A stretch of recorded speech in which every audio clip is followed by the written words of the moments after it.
мен киммин, менин деңгээлиме кандай туура келеби, элдер не деп ойлойт. Мындай чоң аалымдардын ортосунда мындай талаш болгон эмес. Булар чоң аалымдар болгон да. Бирок азыр кичинекей-кичинекейлердин жанында талаш болуп кетет. Ушул эң туура эмес нерсе. Бирок тилекке каршы азыр көпчүлүк башкармаларда мындай. Өзүм чечүүчү болоюн, өзүм шеп болоюн дейт дагы кеңешчи жок болчу. Кеңешчи болсо дагы аны комиссия деген нерсе менен атап койгон да. Байкасаңыздар, жума хутбасы мындай жерге эле отуруп эле алдык. Бул бутталып кеткенден эмес, анткени бүгүнкү тема жөн эле отуруп сүйлөшө турган темабыз. Анткени бүгүнкү жалпы бирдиктүү тема Имам А'зам Абу Ханифа рахимахуллах. Ушу биздин мазхабыбызды тагыраак айтканда Ханафи мектебин негиздеп кеткен улуу имам Абу Ханифа жөнүндө сүйлөшөбүз. Өмүр баянын кылган эмгектерин жана бизге керектүү болгон сабактарын атап өтөбүз. Мына ошондуктан муну олтуруп эле сүйлөшкөнгө туура деп көрдүк. Анткени хутбада темасына карап айтылат. Абу Ханифаны билесиздер. Кимдир бирөө көбүрөөк билет, кимдир бирөө азыраак билет. Кантсе дагы эң билбегеди деген адам биз Абу Ханифаны улуу имам деп билебиз. Жана илимдүү болгон, бизге динибизди үйрөтүп кеткен деп айтабыз. Чынын айтканда пайгамбарыбызга түздөн түз ээрчиген, Куранды, сүннөттү карманган алым деп билебиз. Бүгүн иншалла ошону кеңирээк кылып айтканга аракет кылабыз. Бүгүнкү күн иншалла хутбабыз 2025 жыл 25 апрель. Муну баарыбыз жатка билебиз. Бирок биздин өзүбүздүн негизги датабыз бар. Ошону көбүз билбейбиз, Хижри жыл боюнча качан? Хижри ай боюнча бүгүн канчасы билесиздерби? Хижри жыл боюнча 1446 жыл. Ал эми ай менен 26 Шаввал айы. Рамазан айынан кийинки эле бул Шаввал. Жана биз кайра эскертип аткан кимде ким 6 күн Шаввалда орозо кармаса, жыл бою орозо туткан соопко ээ болот деген айдын акырлап калды. Ал эми хижрини биз неге эсептеп атабыз дегенде, пайгамбарыбыз исламды алып келген учурда биз буга чейинки бардык пайгамбарлардын өкүмдөрүн окуа чекеге алып, анткени алар өзгөрүп кеткен, башкалып кеткен да. Мейли өзгөрбөй калганын деле албай, анткени аралашып кетпесин деп. Толук түрдө пайгамбарыбыз алып келген Куранга, пайгамбарды алып келген өкүм. Ошондо сахабалар ойлошуп, жыл эсебин кандай баштайбыз дегенде, пайгамбарыбыз Маккадан Мадинага көчкөн убактан баштап бир деп эсептелип кеткен. Хижраттан 1-жыл, 2-жыл, 3-жыл деп. Ошондо пайгамбар хижрат кылгандан баштап 1446 жыл өттү. Жыл эсебин баштаганыбыз Абу Ханифа рахимахуллах хижраттын 80-жылы туулган. Ал деген качан экен? Пайгамбар дүйнөдөн Маккадан Мадинага көчкөндөн кийин 80 жыл өткөндөн кийин. Тагыраак айтканда пайгамбарыбыз хижраттан 13 жыл жашаган. Билесиздер, нар жагында канча калып атат? Нар жагында бир доордун 67. Бир толук кандуу бир адамдын өмүрү калып атат. Ошондуктан Абу Ханифа туулганда көп сахабалар өтүп кеткен болот. Абу Ханифа көп сахабалар көргөн эмес, бирок жаш сахабалардан көргөн. Кимисин көргөндү уккансыздар? Анас ибн Малик, Алла разы болсун. Мына биздин мечитибиздин машалла аксакалдарыбыз өтө сабаттуу да. Анас ибн Малик бул пайгамбарыбыздын доорунда эң кичинекей сахаба болгон. Бул Анас ибн Маликти мурда да токтолгонбуз. Апасы эң күчтүү мадрасага берген, эң күчтүү устазгачы. Мен балам окутум дебестен да, бизче айтат го. Дамла, мен балам сен окутасың да деп коет, биз эле деп коебуз, болду. Кантип окутасың анчы? Баягы ал Абу Ханифа немеге пайгамбарыбызга өзү жалгыз бою болгон аял, бирок пайгамбарыбызга окутуп койтат. Кандай кылып? Я Расулулла, кичинекей бала керек болот. Хада худаймук, кичинекей кызматчыңыз. Мында бирдекени унутуп калсаңыз эстетип көтөрүп алып келип турат. Дараталайын десең сууну кылып турат. Кыса ушул жерде жүрө берсин депчи. Деп Анас ибн Малик сахабалардан эң илимдүү сахабалардын катарында. Анткени кичинекейинде баштап майда чүйдөн нерселерди пайгамбардан көрүп турган. Али эс тарта элек туруп пайгамбардан сабак алып баштаган. Ушундай бактылуу сахаба болгон. Али хадис эмне? Бул пайгамбар ким? Жөн эле апасы.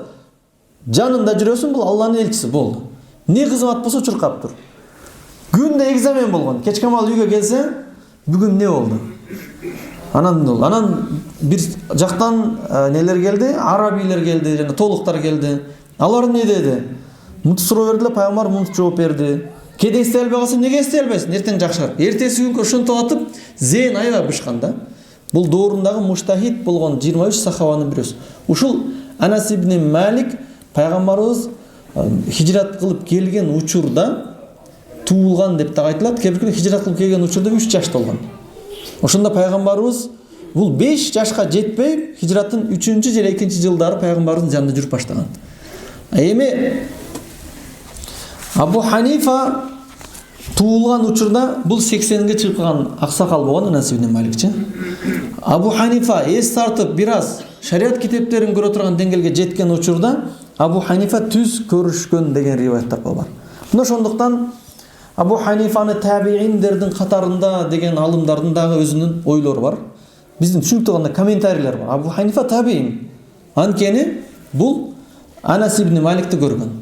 Экинчиси Хаммад ибн Аби Сулаймандан окуган. Хаммад ибн Аби Сулайман бул дагы пайгамбарыбызды көрүп калган адамдар болгон, бирок пайгамбардан такыр сабак алган эмес. Анас ибн Малик менен Хаммад ибн Аби Сулаймандын разницасы, айырмасы.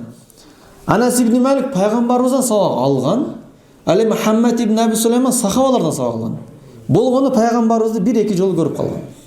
Имам Абу Ханифа ошол Хаммад ибн Аби Сулаймандын нак шагирти. Ошол карыган кезинде сабак алган, 18 жыл жанында отурган. Качан Хаммад ибн Аби Сулайман дүйнөдөн көз жумгандан кийин, анан кийин өз алдынча сабак берип баштаган. Эмнеге эми ар кыл ойлор бар, ачыктап кете берели. Абу Ханифа бир күнү Хаммад ибн Аби Сулайман бөлүнүп өзүнчө мешитте сабак өткөндө, анан бир суроо келип калып, таппай калып, анан кайра кайткан экен деген сөз туура эмес. Болгон Хаммад ибн Аби Сулайман сапарда болгон учурда ордуна сабак өткөн кадимкидей. Абу Ханифа өзү мындайча айтканда сабак бере турган деңгээлде иштихат даражасына жеткенде Хаммад ибн Аби Сулайман жогуна сабак берген. Барында берген эмес. Неге дегенде сахабаларга болгон урмат бар эле дагы, али биз сабак алгандан көрө, бергенден көрө алып үлгүрүп калайлы деп туруп болгон согун сыккан да. Нени билсе ошону үйрөнгөнгө аракет кылган. Жада калса жүрүм турумуна чейин Хаммад ибн Аби Сулаймандын сабагын алып, акыр 18 жылдан кийин тагырайтын Абу Ханифанын жашы 40 жашка жетип калган учурда дүйнөдөн көз жумган. Ошондон кийин Мадрасатур Рой деп ушул Куфадагы чоң медресе дегенде чоң ушул окуу жайды негиздеген. Билесиздер, биз дүйнө жүзү кабыл алынган 4 мазхаб, мунун бардыгы Омар радиаллаху анху негиздеп кеткен. Омар радиаллаху анху Мадинада Мадрасатул Хадис деп негиздеген. Хадис медресесинде. Буда имам Малик негизинен чыккан алым болгон. Бул жердеги чоң алымдардан Абдулла ибн Аббас, ошо сахабалар болуп турган. Ал эми Куфага Абдулла ибн Мас'уд, Али радиаллаху анхуну коюп туруп, бул жерде Мадрасатул Куфа, же болбосо Мадрасатур Рой деп бул жерде чыккан. Мадрасатул Макка деп Абдулла ибн Умар жана Абдулла ибн Зубейр жана башка сахабалар ушул жерде кызмат кылышкан. Тагыраак айтканда, сахабалардагы Умар радиаллаху анху мындай кылып бөлгөн, илимдүү сахабаларды өзүнчө кылып илимге бөлгөн. Анан жаштары өтүп, көбүрөөк нерсеге акылы жете тургандарды, туруктууларды атайын ахли шура кылып туруп, ошол убактагы парламентти кылып түзгөн, саясатта колдонгон. Оюңарды таштап турасыңар деп. Ал эми жаш сахабалардын көбүн илимге койгон. Бирок ошол эле доордо мисалы Умар радиаллаху анху өзү дагы илимдүү болгон, Усман радиаллаху анху мисалы Куранды жазган сахаба болгон, бирок аларды мага жардам бересиңер деп туруп көбүнчө кеңешмеге койгон. Ошондуктан кайсы бир башкарма болбосун, эстүү, көп жашоодо практика өткөргөн, шариатты түшүнгөн адамдарды өзүнө кеңешчи кылып алган болсо бул утат. Бирок тилекке каршы азыр көпчүлүк башкармаларда мындай. Өзүм чечүүчү болоюн, өзүм шеп болоюн дейт дагы кеңешчи жок алчы. Кеңешчи болсо дагы аны комиссия деген нерсе мен атап койгон да. Мени башкарат дегендей кылчы. Мисалы бир жөнөкөй эле бир эми ача турган болбосо, бир осу ача турган болсо дагы анын учредителдери анын комиссиясы кылып бөлүп таштаган да. Ал эми андай эмес. Ал кеңешме кээде бир адам бир ишти кылып аткан учурда көрүнбөй калган нерсени сырттагы адам оңой көрөт. Мисалы мен бир нерсени өзүнчө туура кылып кете бериши мүмкүн да. Өтө ойлонушу мүмкүн. Мен туура кылып атамбы деп, бирок туура кылып кетем деши мүмкүн. Катаны ким билет? Катанын бул жерде биздин аксакалдарыбыз билет. Жаназа жүргөн, сен бул жер мындай болуп атат депчи. Ошондуктан ислам шариятыбызда өтө зарыл нерсе ушундай кеңеш менен. Жана ошол эле маалда илимдүүлөрдүн баарын алып албаш керек, анткени кийинки муунга дагы шарият калыш керек. Ошондуктан жаш сахабалардын бардыгын Умар радыйаллаху анху чоң институттарды бөлүп мадраса деген ат мененчи. Азыр мадраса деген өтө төмөн деңгээлге түшүп кетти. Ал убакытта мына аты улук болуп көрүнгөн. Мадрасатул Рой, Мадрасатул Макка, Мадрасатул Асар вал Хадис деп чоң жерлер болгон. Ушул жерде имам Шафии, имам Ахмад ошо Мадрасатул Маккада чыккан, имам Малик Мадрасатул Хадис вал Атларда чыккан. Ал эми имам Абу Ханифа мазхабыбыз бул Куфада болгон. Ал жерде Куфа мусулмандардын колуна тийгенден кийин Али радыйаллаху анхуну башчы кылып туруп Абдулла ибн Мас'удту, бул дагы жаш сахаба, илимдүү сахаба болгон, эң куран. Абдулла ибн Мас'удту ал жака не деп коебуз биздин тил менен билим министри кылып жиберген. Илимди өнүп турасыңар депчи. Ислам башкаруусунда, шариятында сөзсүз түрдө экөө бирдей кетет. Илим таркатуу, агартуу тармагы менен бул кайрымдуулук жагы бирдей кетет. Ошон үчүн кайсы гана жерде исламий адамдар жүрсө, сөзсүз түрдө муктаждарга кайрымдуулук кылыш менен бирге эмне? Сабак окутуу бирге жүрөт. Имам Абу Ханифа 80-жылы туулган хижраттан. Тагыраак айтканда, аксакал болгон кээ бир кез пайгамбардын доорунда жаш болгон, бирок Абу Ханифа туулуп эс тарткан маалда аксакал болуп калган сахабаларды көргөн. Мына ошондуктан аны табиин деген адамдардын сөзү деле курук эмес. Табиинге элештирсе болот. Кайсы сахаба менен? Анас ибн Малик, анан Хаммад ибн Абу Сулейман менен. Ал эми не деп коет бизде? Чындап караганда, кайсы тилде колдонсо билет, реалдуу караганда табиин эмес.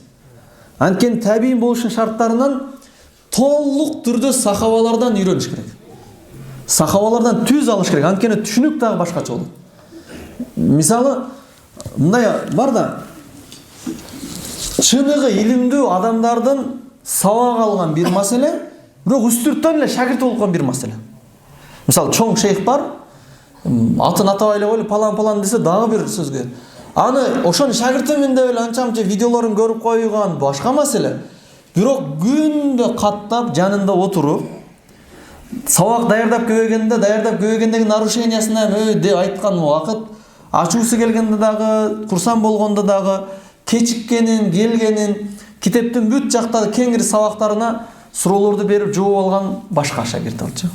Ошондуктан бул толук түрдө улуу имам Абу Ханифа табииндерден көп сабак алган. Табииндердин негизги шагирти. Имам Шафиинин айткан сөзү бар: кимде ким фыкта деңиз болоюн деген болсо, деңизде илимдүү болом дей турган болмосо, анда Абу Ханифанын жанына барсын деген.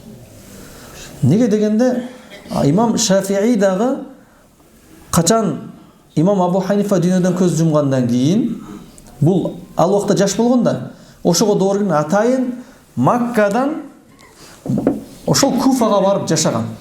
Бул имам Мухаммадтан сабак алган. Болбосо имам Мухаммад менен Абу Ханифанын шагирти. Имам Шафии экөө имам Маликтин алдында сабакта отурган хадис боюнча. Абу Ханифа өзү жиберген, окуган канча бир жылдыр. Ошодон бир аз таныштык болгон, бирок бары имам Мухаммадтан сабак алган. Неге сабак алган? Анткени ал жерде имам Абу Ханифанын эмгектери бар эле. Анан дагы бир кызыктуу нерсени айтайынбы? Качан 3 жылбы бир убакыт өткөндөн кийин Маккага кайткан, билесиздер, алымдардын өзүнүн иштери, кызматтары көп болот. Качан имам Мухаммад дүйнөдөн көз жумду дегенде, кайрадан Куфага барып жашаган. Неге дейсиздер? Анткени ал жерде Ханафи алымдар дагы деле калган. Аты чыккан адамдар болгон, аты чыкпаган толтура алымдар болгон да. Айтылат риваяттарда, имам Мухаммад өткөндөн кийин ал Куфа мадрасаты Ройду өнүктүрүш үчүн бөлүшкөн. Хадис өзүнчө калка, мына мешит болсо, мына бул жакта хадистен сабак кетет, мына бул стойканын жанында хадистен кетет. Наркынын жанында фыктан кетет. Мунун жанында тилден, мунун жанында пайгамбардын өмүр баянынан ошентип бөлүк кылып сабак 12 халка кылып уюштурушкан. Бул азырдагы мисалы чоң университеттерде, мисалы биз окуган Ал-Азхар университетинде факультет кылып бөлгөн го. мисалы шариат факультети жалаң фикх окутат, усул фикх жалаң ушул хадис, ушул эмелерди үйрөтө турган, тафсир, тил ошону бөлөт, ошондой факультет кылып бөлүп алышкан.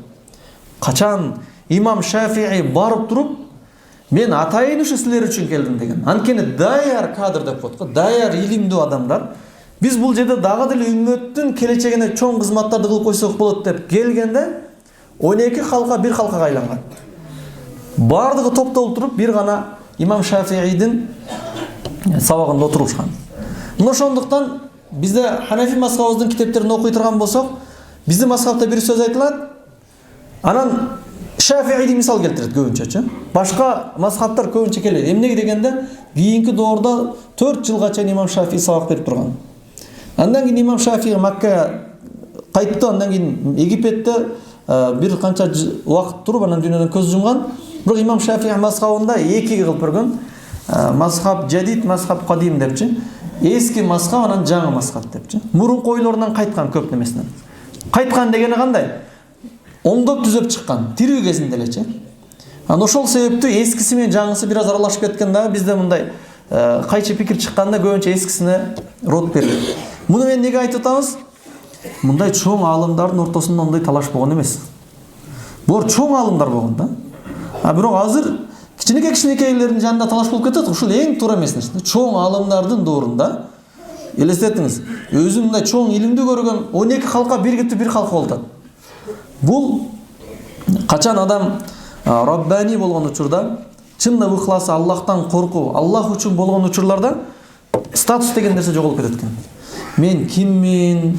Менин деңгээлиме кандай туура келеби? Элдер эмне деп ойлойт? Азыр кандай болуп калат деген суроолор бар. Ошолордун бардыгы жок болуп кетет. Бирок ушул суроолор кимде болсо, азыр кандай болуп калат, анан эмне болот? Туура келеби экен?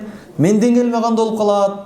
Кийинки адамдар эмне деп ойлоп калат деген нерселер болсо, ушунун бардыгын биз бир баракка жазып алышыбыз керек. Качан ушул нерселер кеткенде, иншалла, биз чындап ахиретке аракет кылгандарга баары бир. Ким эмне деп ойлойт? Баары дегени өтө эле бир бандит болуп кетет деген нерсе эмес. Шариатты гана амал кылат, калган адамдардын сөздөрү кызыктырбай калат.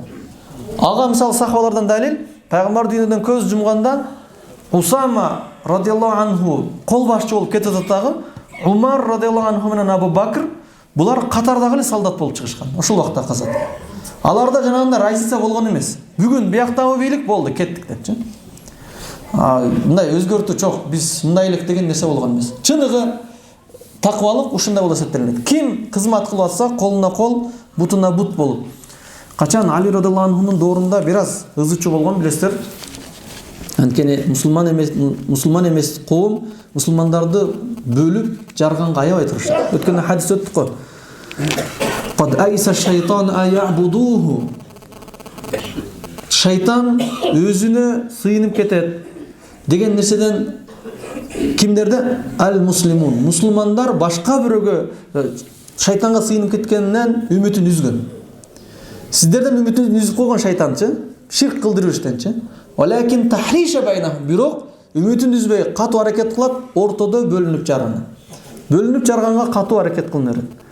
Бул айтыла турган нерселер эмнеге айтып атабыз? Абу Ханифанын өмүр баянын айтып атабыз. Биз ушундай бир коом болушубуз керек.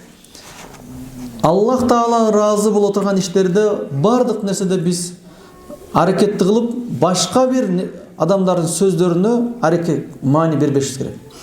Проблема неден болот? Команда, коом, мала, түшүнүк бириккендер биригип, бөлүнгөндө бизди ахиреттен аластат. Биз бир нерсе мээде туруш керек, Алланын ыраазылыгы. Бисмилlah. Кийинкисине Абу Ханифа жөнүндө сүйлөшүп атканбыз. Абу Ханифа чоң аалым, бирок ушул нерсени билип коюңуздар, доорунда максат акыйкатка жетүү болгондуктан шагирттери имам Абу Юсуф жана Мухаммад имам Кархилердин ойлорун сыйлаган. Абу Ханифа тирүү кезинде эле Абу Юсуф боюнча мындай, Мухаммад боюнча мындай деп ошол доордо эле калтырган. Мен турганда не маселени көтөрөсүң деген эмес ал жердечи. Ошондуктан биздин мазхабыбыздын 3төн 2синде Абу Ханифага каршы сөздөр айтылат. Абу Ханифа бир ойду айтса маселеде, башкалар башка ойду. Ал кайсы ойлорда? Далили жок болуп калган учурларда. Мисалы Куран, сүннөттө далил келбеген, сахабалардын иштихадына далил келбеген жерлерде ортодо өзүңүн оюң менен ушул туура болсо керек деп бир аятка окшотуп кыяс кылган маселелер бар. Ошол кыястарда эшикти ачкан. Ошондуктан Абу Ханифанын өзүнүн айткан сөзү бар. Өкүм маселелерде муну өкүм маселесине деген кандай? Када маселе. Када маселе дегенде бирөөнү күнәкар кылыш керек, бирөөнү күчтүү кыла турган деңгээлде, мисалы, уурунун колун кесүү, базарда жер талашуу, ошол нерселердин бардыгында Абу Юсуфтан сурагыла деген. Абу Юсуф бул сот болуп иштеген бир топко чейин. Анткени көп практика өтөт дагы, бул көп китеп изденген. Ал эми соода маселесинен имам Мухаммадтан сурагыла деген. Анткени соодада имам Мухаммад күчтүү болгон. Ибадат, кысмул ибадатта Абу Ханифа чындыгын өзү күчтүү болгон. Ибадат маселелеринде дээрлик имам Абу Ханифа өзүнүн ойлорун бүткүл дүйнө алат десек да болот.